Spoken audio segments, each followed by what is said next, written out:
আপনার 3টা জিনিস লাগবে।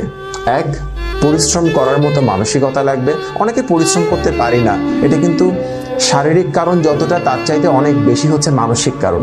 কারণ একটা মানুষের মন যদি প্রিপেয়ার্ড থাকে যে সে পরিশ্রম করবে বা কোনো একটা কাজ করবে, তার পক্ষে কাজটা করা কিন্তু সম্ভব। সো পরিশ্রম করতে হবে, নাম্বার 1। নাম্বার 2, আপনাকে ডিটারমাইন্ড হতে হবে।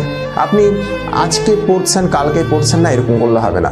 আপনার মধ্যে কনসিস্টেন্সি থাকতে হবে, অর্থাৎ আপনাকে কনসিস্টেন্ট হতে হবে। আপনি আজকেও পড়ছেন কালকেও পড়বেন, পড়তে ইচ্ছা করবে না, তারপরে আপনার স্বপ্নটা সামনে থাকতে হবে।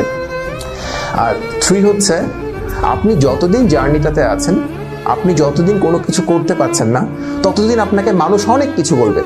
মনে রাখবেন, আপনার কষ্টের সময়ে আপনাকে দুটো ভালো কথা বলবে এমন লোক আপনি পাবেন না খুব একটা। আমি পাইনি।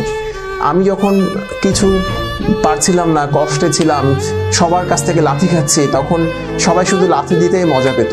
কেউ কখনো আমাকে বলে নাই কি সুশান্ত তুই পড়ে গেছিস, একটু উঠে দাঁড়া, আমার হাতটা ধর, তুই কিছু একটা করতে পারবি।